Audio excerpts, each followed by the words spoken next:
Imagine the ROI of investing 8 weeks into your own personal and professional growth. Head to renegadeaccelerator.com. Enrollment is open for our fall program.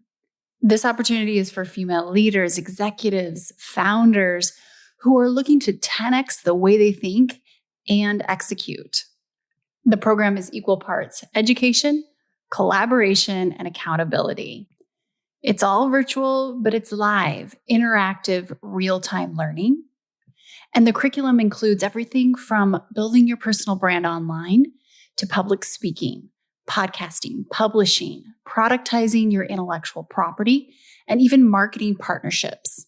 We also focus on wealth creation. My goal is to help you create a healthier relationship with both time and money. Head to renegadeaccelerator.com and you will find a video of Renegade grads who explain their experience, share what they've learned, and share their actual results. All of the information is on renegadeaccelerator.com. Here we go. Renegade Accelerator fall enrollment is open. We are in the early decision deadline period. So that means you can save money on tuition. We do have limited seats and there has been a wait list. So head to renegadeaccelerator.com and fill out the application if you're interested. And if you're not sure, just sign up for our emails. We will take you through a process that helps you determine whether or not the program is the right fit for you. The constant feedback I'm hearing from Renegade grads is that they join the program for the curriculum, for the education, for the mindset shift, for the tangible, tactical results. However, they don't realize what they're also getting is a lifelong community that is a mosaic of like-minded, like-hearted women who just continue to accelerate each other way beyond the program. And that is because when you graduate from the Renegade Accelerator, you're invited into the Renegade Collective. This is our alumni network, and we have ongoing programming. We have the ability to connect on a daily basis, network, help each other, and it's pure magic. So if this sounds interesting to you, head to renegadeaccelerator.com, and you can always reach out to me as well if you have questions. I'm at Amy Jo Martin on Instagram, Twitter, LinkedIn, Facebook, you name it. Head to renegadeaccelerator.com. One of the most important things to me was, I look at my team as a collection of souls. These are people. They lose loved ones. They have, challenges at home. They have mental health issues. And all of that doesn't stop when they walk in the door to do their work. And so I also wanted to create an environment that they understood that I cared. I'm Amy Jo Martin. Welcome to the Why Not Now show.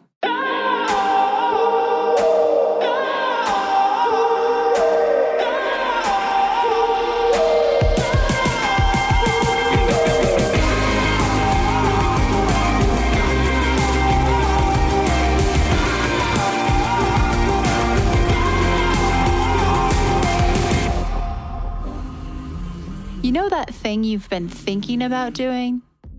Yeah, that one. Why not now? Have you ever actually taken the time to ask yourself, what's stopping me? Let's talk it through. This is your chance to give that idea the attention it deserves and take action. Each episode, I have a chat with a fascinating person, from entrepreneurs to athletes, celebrities, my parents, rocket scientists, and all walks of life. We talk through a critical time when they've asked themselves, why not now? We dissect that day or even that moment, step by step. Just let go.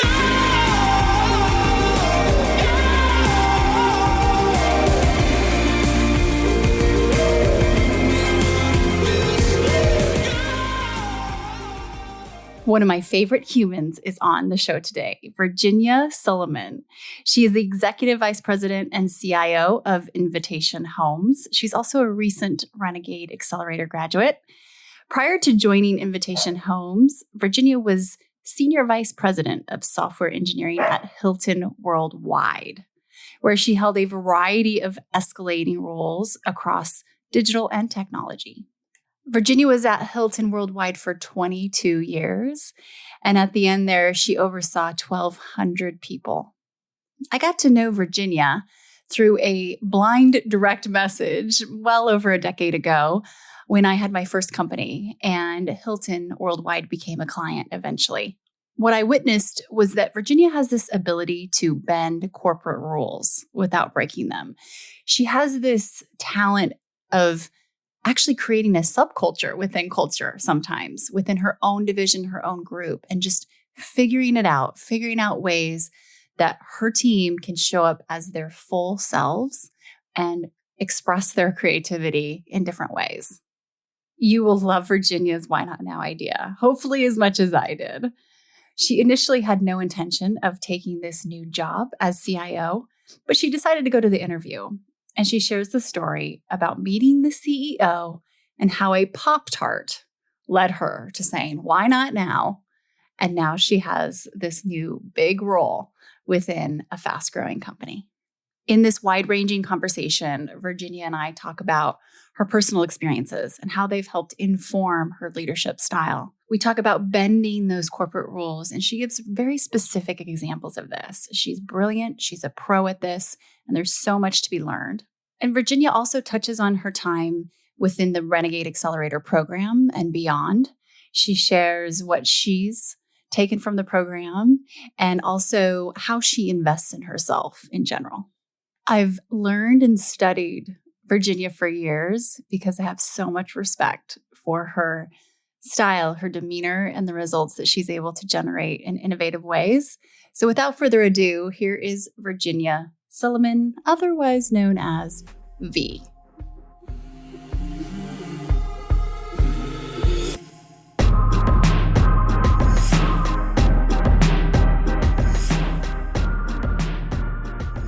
Virginia, welcome to the Why Not Now show. This is such a treat. I'm so excited to have you join us. It's fun because, as we were just saying, when you know the person on the other side, it just makes the conversation that much more alive. So in the spirit of Why Not Now, let's hop in.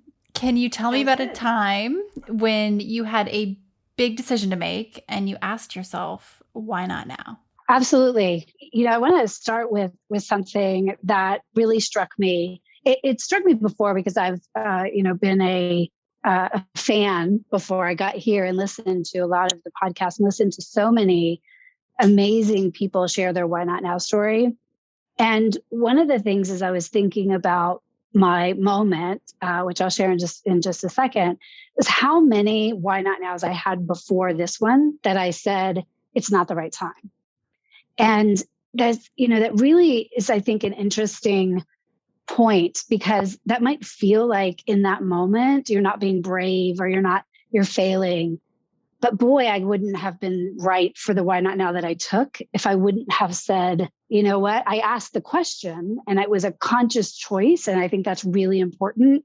But I didn't say yes. I didn't make that leap at that time. And I had, a lot of those, I think, as I look back, that really prepared me. Staying where I stayed really prepared me for the Why Not Now that I have. And so I just wanted to share that because it was really weighing on me that it was such an important part of the Why Not Now journey.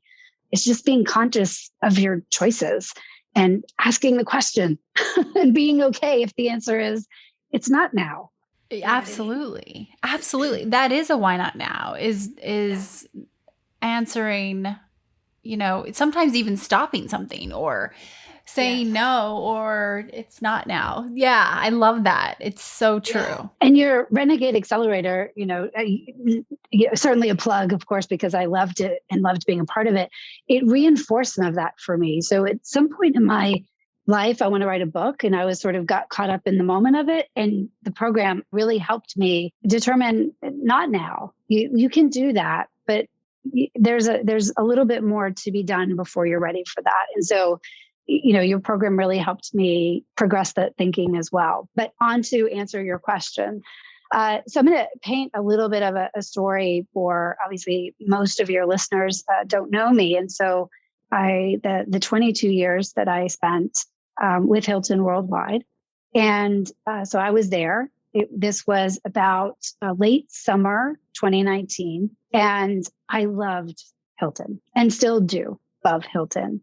Was happy, loved my team, would sacrifice and had sacrificed for my team, enjoyed the leadership, even when we disagreed, enjoyed the process. So just painting the picture that I wasn't in a place of corporate America where I felt stuck in a drain or, was itching to get out. I was content. I was happy. As often being content does. There's a little quiet wild horse there somewhere, sort of going. And I'd always been a rule bender, not a rule breaker within a corporate structure. And so there's always a moment to push. And I received a phone call from a really well-respected and someone that I had been able to build a relationship with that said, hey, I have a CIO opening through a company they were familiar with, not that they were a part of, that you might be interested in. It's a smaller company. It's, probably the right step. They need someone like you, meaning I'm a CIO, not a CTO. I'm not a former engineer. And so they needed someone that had a little bit more business type product background versus core engineering. And they introduced me. And that moment was sort of the baby, why not now? Like, why not? Like, what's the harm? I've been on many interviews before and actually highly recommend it to my team to build up, confidence and remind yourself how good you are at what you do. Sometimes you have to get some external reinforcement. So I went forward with the discussion, and with every step, it got more interesting, and which was a little unexpected, if I'm honest. And then the moment came when we were talking through some of the particulars of it, and I had learned well enough to know I demanded to report to the CEO. I think that was, their sort of position as well, but that was really important to me because I saw, being in technology, if you're not influencing the CEO, can be some challenges. As these things go, they wanted me to go through a lot of interviews and then potentially meet my boss, who would be my boss, the CEO. And I flipped the script a little on them and said, I'd really like to meet with the CEO and the CFO first. Because if I don't vibe with them, I'm out. I'm out. And that is so important. It's not just about the title and the money and, all the things. It is, if you don't vibe with your boss and the rest of the crew is important too, but that to me was the step one. So I took at this point, Amy Jo, I was still sort of 22 years. I'm happy here. It's going to have to be really interesting for me to take a leap. And I came in for the interview, and he loves when I tell the story. I came in for the interview and met with the CFO, who's a tremendous guy. And I really connected with his, sort of cerebral intelligence very quickly and had instant respect for what he does in real estate. And then I walked in to meet the CEO, and I walked in and he had a Pop-tart on his desk. And I was like, that's it. He's like, would you like some? And I was like, I think we're going to be okay. And we just connected. It was, instant connection, great conversation. I left that day knowing I'm going to make this work. This was meant to be. And there's no answer for why not now other than let's do it. Let's figure it out. Wow. And then it became, the journey to actually make that leap. Oh my, yeah, which is a whole nother journey, but wow, that's so interesting. And isn't it interesting how, you had 22 years on this journey, you're happy, everything's aligned, and it makes sense, right? It just makes sense. And then something like a Pop-tart can spark this is it. And I know that sounds silly, but no, it's so humanizing too. It's like, oh, this is so. Yeah. He's, and certainly I'd been around, being in the corporate culture my whole life. I'm a corporate soul. That's who I am. I'm married to an entrepreneur, but it terrifies me, the other side, it terrifies me what you do. This is my place. This is what I do. And that's an unusual experience. There's usually, it's buttoned up and it's, And it wasn't even about the title. Title was important from a, as you know, I don't have a college degree. I didn't finish college. So to be able to achieve that was meaningful to me. No doubt that was on the list of pros and cons.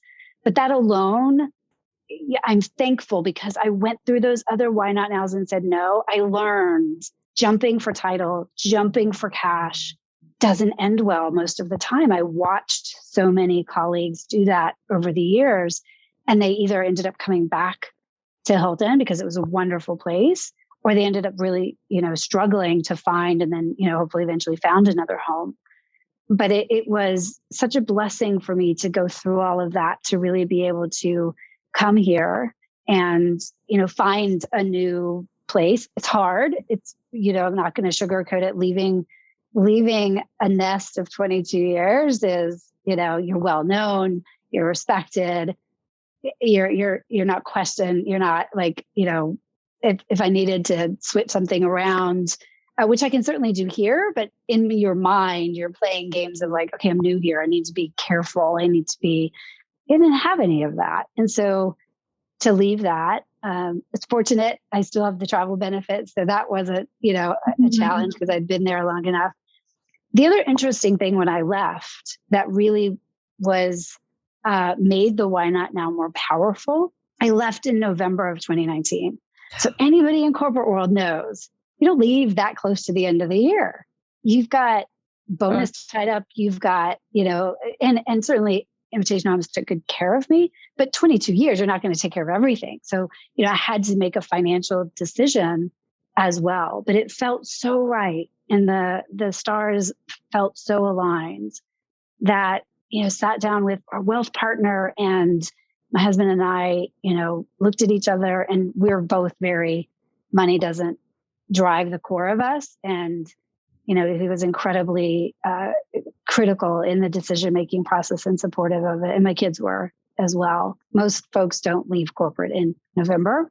Mm-hmm. And of course, I got out right before COVID sort of hit hospitality.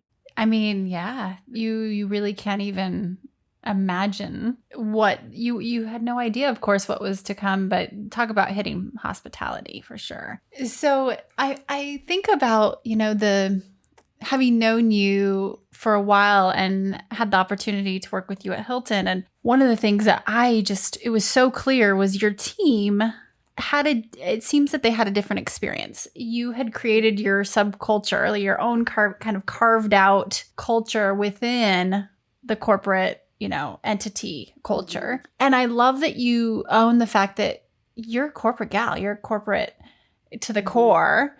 And there's plenty of romanticism around entrepreneurship or doing your own thing, this and that. And you're very clear that this is your place as corporate. Can you talk a little bit about just how you've made it your home and you've been able to bend the rules a bit here and there where it becomes, a place that you have created? Yeah. And I'm working on that here as well at Invitation Homes, but I'll talk a little bit about the experience previously. If you think about 10 years ago, 15 years ago, tattoos were, not really fashionable. So people had to wear long sleeve shirts or cover them to come into the office. Colored hair was not really fashionable or allowed. It wasn't professional. I shouldn't say fashionable. It wasn't professional. It was deemed unprofessional. I've always had long hair, and I had been asked, by women, unfortunately, more than once saying, you should cut your hair, unbelievably, that this was not professional. And I share all of that because I was responsible for teams that were creative and engineers. And so they live in a world that they're creative holistically. In order for me to really unlock their full potential, I have to allow them to be creative. And it doesn't mean that every creative person has tattoos and blue hair, but I wanted to be able to attract talent regardless of who they were. I don't care who you are. I don't care where you live. What I care about is, are you bringing, your skill set and your talent? And do you feel comfortable to do that? And so in the same token, engineers can sometimes be aloof, They can sometimes have great egos. And so there's these different personalities that I learned, and it took time and years of working through that I understood. If I don't create a slightly different environment, and I'm sure many product leaders and heads of technology or digital have experienced this if you worked within a brand company. If you didn't fight for their ability to be who they were, and by the way, that includes states that are legalizing marijuana, and you're still testing for marijuana to come in the door. Makes it, it's, again, doesn't mean every creative person is smoking weed, but there's that's a whole other podcast. It's just allowing for some of the freedoms they're already afforded to be in this country, allowing them to be afforded in the corporation. And so that's what I set out to do. And look, Hilton let me. I mean, they embraced it over time. I did it in a way that was, how far can I bend this rule without breaking it, without being disrespectful, without going through proper channels? Let me push to the edge, show how productive it is, show the results, and doors open when that happens. And then, we were able to create, as you said, an environment where people felt comfortable to come to work. One of the most important things to me was, I look at my team as a collection of souls. These are people. They lose loved ones. They go through divorce. They have, challenges at home. They have mental health issues. And all of that doesn't stop when they walk in the door to do their work. And so I also wanted to create an environment that they understood that I cared, that I gave a shit, that they were important to me. And one of the reasons that it felt right, the right time for me to leave, was my team got so large, I couldn't put my arms around those souls anymore. It was too big. And there's great leaders who can handle really large teams more effectively. I do much better with a smaller team because I like to go one level deep. I like to be there, and make sure that I'm able to understand what challenges people have and how to create an environment where they feel comfortable to use the tools at their disposal to step away for a moment. Or before remote working was really popular, we had more than one person who had a family member that had either a tragic accident or was ill, and they needed, they had to make a decision. Do I quit my job to come be with you? Or, do I stay here and just try to do this remote? And I would look at them and say, well, let's create an environment where you don't have to quit your job and you can go. And how many hours can you give me a day or a week? Let's negotiate. And, those people then became, oh my gosh, so loyal. Mm-hmm. They never left. And that is, in my opinion, I can't say it enough. Yes, I did the work to create the environment, but I was in a company that allowed me to do it ultimately. And so, kudos and props to Hilton for that. And then here at Invitation Homes, we are building that and rebuilding. It's different. We're a different company, different culture, actually a lot. It's a smaller company, so it's a more fluid and family environment culture, which is fantastic for me. Love it. And we're building this environment of creating. We don't have to create so much a culture within a culture here because the overarching culture fits better with, and time has passed. So all of these things are now commonplace. There's purple hair no one takes two looks at anymore. But it's great to be able to re-energize those juices and build from, the ground up again. We're going to take a quick break and we'll be right back. Hi, everyone. If you are digging this podcast, please do us a favor and subscribe, rate, and review on iTunes. It just takes a moment and it means a ton to us. You're an incredible leader.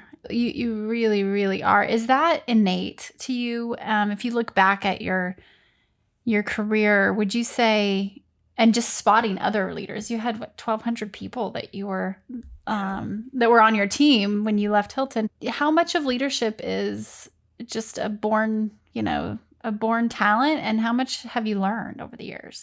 What a question. I'm the youngest of 9. My parents stayed married until my father passed away, but I had stepbrothers and sisters.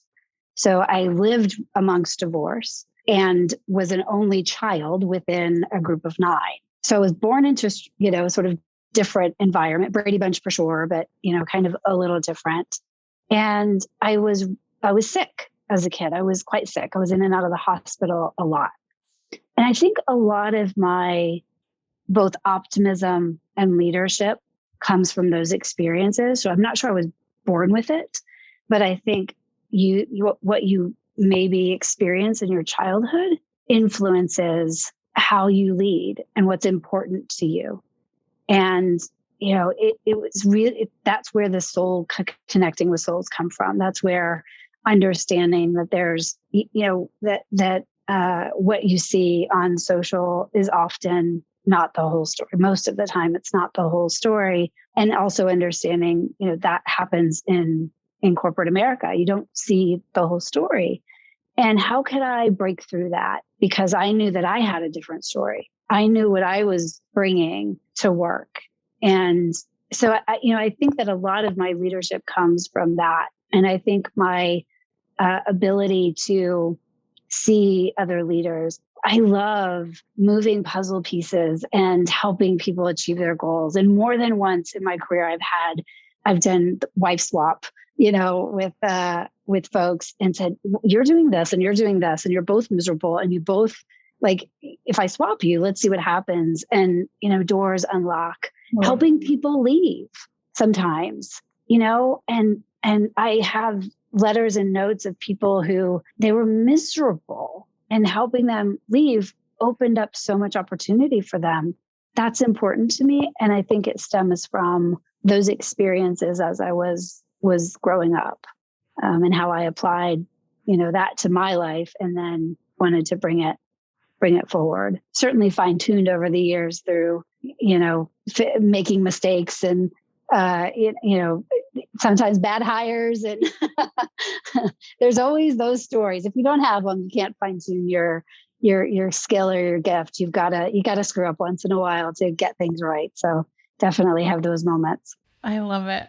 It's funny. As I listen to you and just, thinking about your journey, you're like a corporate alchemist. You're like an artist, and of all, you're a CIO, and to have that, you wouldn't necessarily always, think of that typical hat being so creative, but you really have kind of been able to create within the corporate environment. And it's not always common, when people feel that maybe they don't have the freedom to, but you've created freedom within corporate America. It's really cool. Yeah, I appreciate you saying that, because I think one of the beauties of taking your why not now moment is I don't know that I would have really believed you if I hadn't made the leap to come here, because I could see as I was building what was sort of now natural to me and going, okay, great. What do I have here? What do I need to build?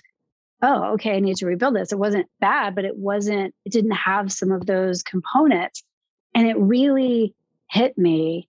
This is your gift. This is what you do differently from others. This is, your superpower, what you can bring. And there's no reason to minimize it or dismiss it. Lean into it, go for it. And I'm still working on that. It's a new place. But it did help me understand, by looking back, it helped me understand what I had achieved. And, similar to my comment about me encouraging leaders to go on interviews, just sitting in an interview, and when they say, tell me about yourself, of course, you're going to talk about all your successes and what you've done. And more than one leader has said to me, gosh, that just boosted my confidence. I'm not going, but boy, I just feel better because I said all those things out loud and they're true. I did all those things. And that, I think, being able to step away from Hilton after 22 years and look back, it was emotional, but it was fulfilling. And I was proud of what I was able to do there. And I'm proud of what I'm building here. What's one thing you find yourself learning over and over, Virginia? I think, when I look at organizational efficiency within a corporate model, I get into the sort of process of it. I tend to be very highly creative brain, but I've got the structural component.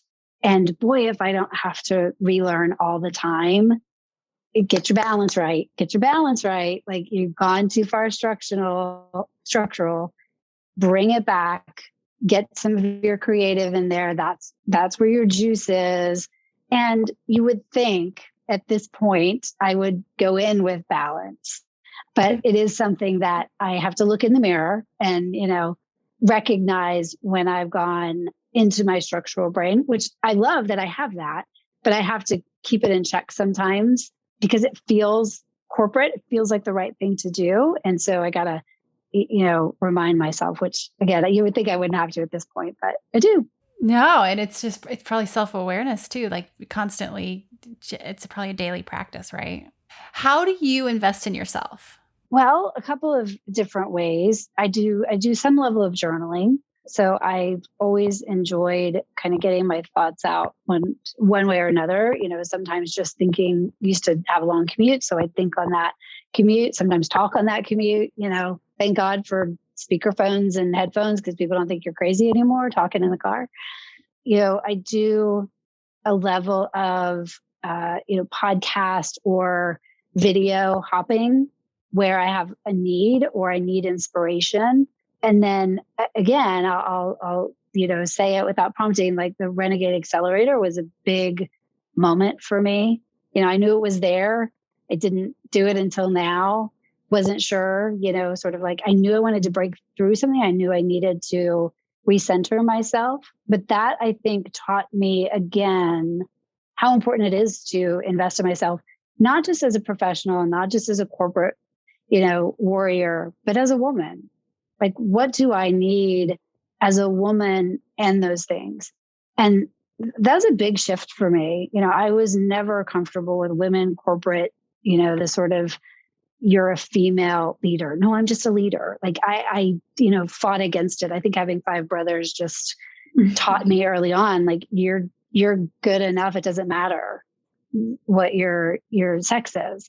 And that, coming through the Renegade program reminded me that it's okay to be a woman. It's okay. It's okay to have different needs. It's okay to surround yourself with other strong women.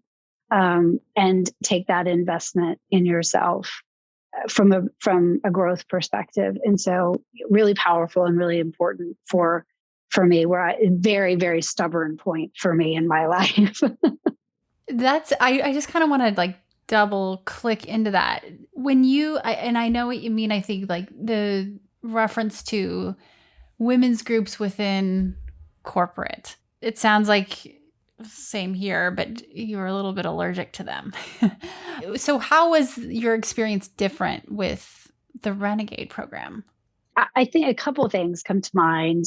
One, I think, the selection process and the diversity of women, meaning corporate women, entrepreneurs, those who are deciding between those two, diversity of backgrounds, diversity of thinking. There's just a nice group of different perspectives and diversity of age.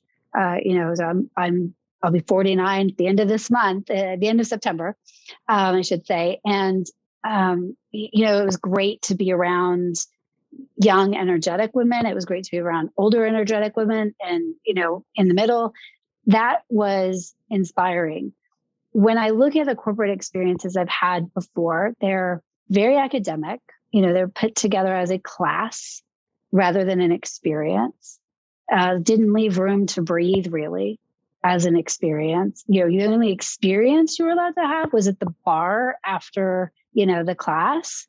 And A, I don't drink, and B, social situations, I do them because I have to, but I don't love them. It's not where I'm going to bond with you.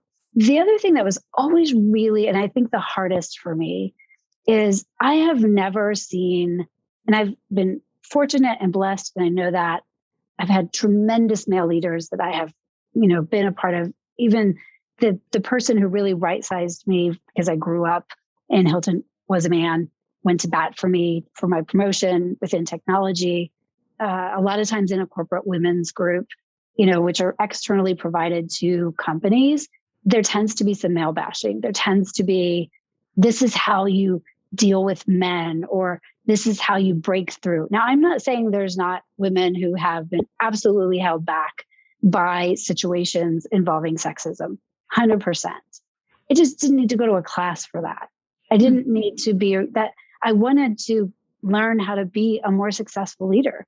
And so I would often ask our training groups, and anytime I was tapped to attend, it's like, can you find me a co-ed group?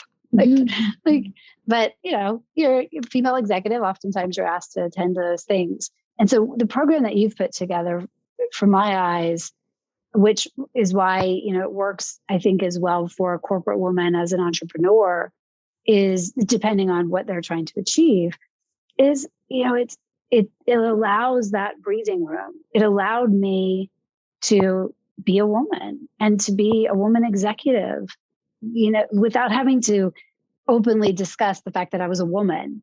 And, it wasn't a point ever of conversation. You just built a collection and then said, how do we lift ourselves up and each other up? That really helped me shed some history that I needed to shed. Thank you for sharing, because I think that's really insightful. And we're so grateful to have you in this collective, just this community. So grateful. And if you look at just mentorship, you'd mentioned as you navigated your career, similarly, I've had a lot of men that have guided me and really helped, get me to that next place. Who are your, and you don't have to share names, but like, what are the types of people and qualities that, from the mentors that you've had, that you appreciate most? Yeah, great question. I really think there was a couple. When I go way back, when I worked for American Airlines, there was a male boss who sat me, I will never forget this, sat me down. I was young and spitfire and full of myself. Oh my God. And, he said, you're really bright, but if you want to make it, you got to tone it down. Like, tone it down. Like, you're bringing an energy level that is destructive rather than productive. And boy, I was mad at him and, really angry with him. And then I, took a few days and thought about it and went, okay. And it still stays in my mind to this day, because essentially what he was telling me was, there's a level of professionalism that's required. Don't lose yourself, but be respectful of the environment that you're in. And so he was really important. And so I looked for people like that would say to me what I needed to hear, that weren't just giving me pats on the back and saying, you're doing a great job, and only kind of addressing the positives that I was doing and leaning it. They would tell me what I needed to hear. And there was, a mix of male and female throughout the years, in different ways. I'm also a big believer in, I had some really negative experiences from a leadership perspective, but I still learned. So they still taught me something. And even if that is, I don't want to be like that, that's still a lesson and still really important. And then lastly, I had a lot of peer mentors. One in particular was our chief architect, and he taught me so much about technology and mentored me through how to really put together some pieces that, because I'm not an engineer, I needed to understand. And, he was my boss for a period of time, but most of our, experience was as a peer. And we had a great relationship that absolutely, no doubt, helped me grow in my career. But I think if I had to put a fine point on it, it is whoever could stand in front of me and tell me the truth. I gravitated to those. And I'm so thankful for those people. That's so good. Yeah. The telling you what you needed to hear. It's interesting how years later you still have that voice of, you're really bright. You need to tone it down. Like, yeah, it's so interesting how certain things stick with you and how valuable that lesson has become over and over and over. Agreed. And I will say one thing I'll say on that is that I did find sometimes men were more comfortable to say those things to me than women. And I encourage women, like, we need to hear that as we're growing. And as you're a female mentor, have those hard conversations. They're important. And guess what? If the person on the other end can't handle a hard conversation, then they can't handle being in senior leadership. Like, it does come give and take. And even adding again to my, why not now and big decision, I was working for a woman when I left, and I adored her. I thought she was brilliant and one of the fastest, sort of able to pick up in a pace and a speed that I, couldn't even imagine. And she was tremendous. So there's, I think as a guide for women, we need to not be afraid or shy away from those tough decisions. It's a great point. So it's a great point. So if we were to go back, to that, I don't know how old you were at the time when you had the conversation at American Airlines. If you were to go back to that version of yourself and share something, say something to Virginia, what would you say? I would say, don't mind the pace. You'll get there. I wanted to be there tomorrow. And I saw others going faster than me. And I thought that was supposed to be me. And I would tell her, it's like, don't mind the pace, ride the pace. It's okay, don't be lazy, but don't mind it. And ultimately, the path that I've taken is the path, I was meant to take. And so those opportunities when I was director and vice president to leave and double your income and double your title. And, I'm so thankful I was not sucked away by those, because I would have had a little burst. But I watched, the internet bubble. You remember it. I mean, it was like you could leave and make whatever, but so many ended up lost at sea trying to find. And I stayed the course and have tremendous experience as a result of it. And that will carry me for the rest of my career, but also the rest of my life. And I know that without a doubt. I'm so thankful that, my ship stayed on the waters. I love the don't mind the pace. You'll get there. Gosh. And I just feel like this need to mention that, we talk a lot about social media, and oh my gosh, I found the original direct message, from maybe, a good 10 plus years ago, and how technology had enabled our friendship, just a rapport that then blossomed into so many different other, paths in life, and how it all started with the human connection. So we were telling this recently in the Renegade Accelerator, and it's so true how, we've done different things in business, but more than anything, I just appreciate how, we've been able to have a spark of a friendship from technology. And I don't think I've ever told you this. We have these memories that are kind of seared in our minds, different. And then there's other things that we can't remember. I know that happened. I remember where I was sitting at my desk. I remember the direction I was looking when I got your DM. I can visualize that moment because, you were kind of a big deal. You were with Shaq, you were like, and when you responded to me, I was like, oh my God, this is amazing. And you were a real person working through your own business, growing, and then got to meet you finally in person. I think it was in Austin that I finally got to meet you.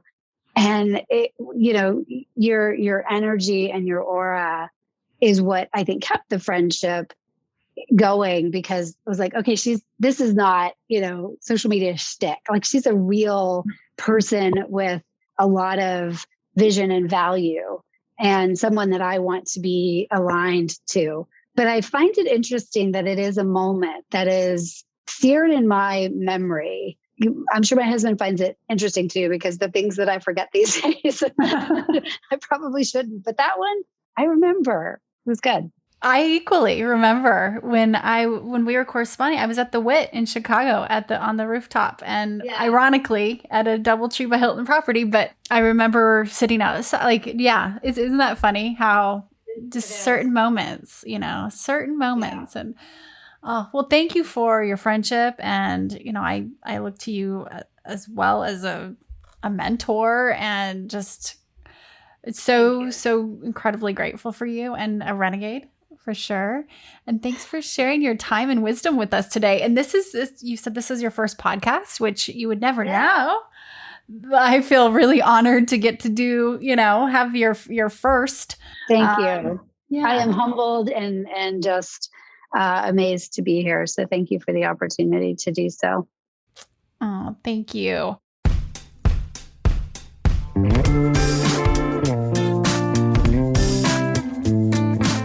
Everyone, thanks for listening to the show. Hit me up on social media to let me know what you think. I'm at Amy Jo Martin on Twitter, Facebook, Instagram, and LinkedIn. And I want to hear your Why Not Now moments so I can share them on the show. Just send me a note to whynotnow@amyjomartin.com. For show notes and other offers, you can visit amyjomartin.com/whynotnow. And while you're there, don't forget to sign up for my email newsletter for exclusive content and announcements. A big thanks to Rock Salt Music for all of the tunes by the talented John Coggins. And of course, a hat tip to Richard Brewer for editing and producing the show. I'll see you next time. And until then, why not now?